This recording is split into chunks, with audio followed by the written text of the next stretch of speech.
পবিত্র শব্দ ব্যবহার করেছেন। ওয়াল্লাহু জাআলা লাকুম মিন আনফুসিকুম আজওয়াজা, আল্লাহ তোমাদের থেকেই তোমাদের বিবি, তোমাদের স্ত্রী আল্লাহ পাক পয়দা করেছেন, সৃষ্টি করেছেন। সুবহানাল্লাহ। ওয়া জাআলা লাকুম মিন আজওয়াজিকুম বানিনা ওয়া হাফাদা, উদ্দেশ্য কি? উদ্দেশ্য হচ্ছে তোমাদের উভয়ের মিলনের মধ্য দিয়ে তোমাদের ভবিষ্যৎ প্রজন্ম এই পৃথিবীতে আসবে। সুবহানাল্লাহ।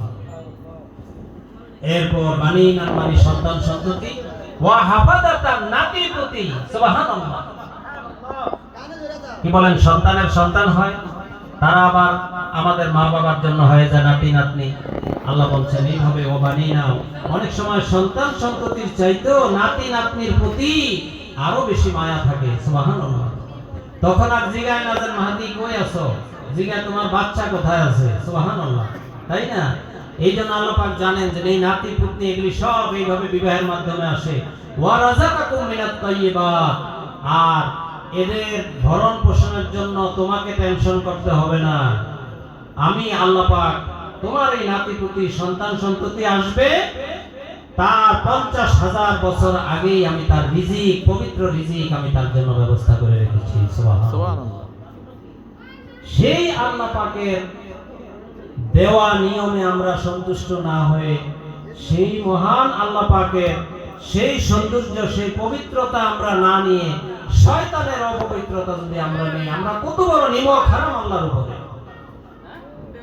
কত বড় নিমক হারাম হবে। আপনার আমার একটা মানুষের ব্রেন, চক্ষু, কান, এর মধ্যে যত নিয়ামত দিয়ে আল্লাহ পাক একজন নারী সৃষ্টি করেছেন অথবা একটা নর পুরুষ সৃষ্টি করেছেন, এই একটা মিনি ওয়ার্ল্ড, একটা ছোট্ট পৃথিবী আমি আপনি। সুবহানাল্লাহ। গোটা পৃথিবীতে যা আছে আমি একলা একটা পৃথিবী। সুবহানাল্লাহ। সেই মানুষ যদি আল্লাহ পাকের সেই সুন্দর পথে না আসে, আমরা যদি শয়তানের পথে যাই, তাহলে তো আমাদের ভবিষ্যৎ অন্ধকার। এই জন্য আছে বর্তমানে মুসলমান দেখেন না, হযরত রাসূল সাল্লাল্লাহু আলাইহি ওয়াসাল্লামের সময় মাত্র 313 জন খাঁটি মুসলমান ছিলেন। 313 জন বদর, উহুদ, খন্দক সহ সব ইসলাম জয় করে ফেলেছেন। সুবহানাল্লাহ। মাত্র 313 জনের ধাক্কায়, ইমানের পাওয়ারে। আর আজকে আমাদের অবস্থা কেন? কারণ আমাদের গোড়াই গলত। বিবাহের রাত্রিতেই সেখানে আগডুম বাগডুম, হাম বে পাগল, তুম বে পাগল, সব বে পাগল, এই গান শুনতে শুনতে হয় বাসর রাত্রি। বলি সুবহানাল্লাহ। কি বলেন? তাই না? এই পাগল পাগল তো শেষ পর্যন্ত তো আমরা এই পাগলার দুনিয়া, যার জন্য আজকে প্রায় 150 কোটি 200 কোটি মুসলমান, কিন্তু আমরা এখনো একটা ইসলামী প্রজাতন্ত্র সাজাইতে পারি নাই। ইসলামিক স্টেট কালেমার পতাকা দিয়ে আমরা এখনো পতাকার নিচে আসতে পারি নাই। আমাদের জাতীয় পতাকা ভালো, কিন্তু কালেমার পতাকা কোথায়?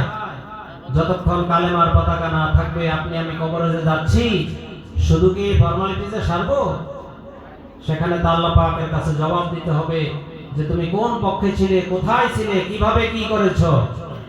আমার কালেমার পতাকা তো তুমি তোমার দেশে উড়িয়ে আসতে পারো নাই, তোমার রাষ্ট্র তো তুমি ইসলামিক সমাজ ব্যবস্থা দিয়ে তুমি সাজাতে পারো নাই।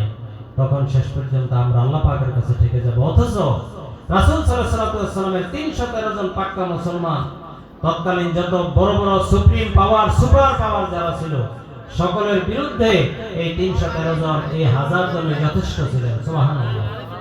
আর আমাদের প্রজন্ম আজকে নামে মুসলমান, কিন্তু সম্পূর্ণরূপে আমরা ইহুদি খ্রিস্টানকে খালি খালি গালি দেই, কথায় কথায় ভারতকে আমরা তিরস্কার করি, আধিপত্য বলি। আমি যে নিজে তাদেরকে আধিপত্যবাদ তাকে আমি এখানে সুযোগ করে দিয়েছি, আমি যে সেটার মেইন হতা আমার খবর নাই।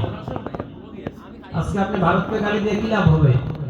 কারণ ভারত তো অনেক আগে এই দেশ স্বাধীনতার পক্ষে তারা ছিলেন, অনেক কিছু তারা করে ফেলেছে। কিন্তু আপনি আমি যতক্ষণ পর্যন্ত মহান আল্লাহ রাব্বুল আলামিনের সেই প্রক্রিয়া এবং সেই পদ্ধতিতে যতক্ষণ আমরা দাখিল না হব, ইন না হব, ততক্ষণ পর্যন্ত এই মুসলমান দিয়ে আল্লাহ পাকের কোনো দরকার নাই।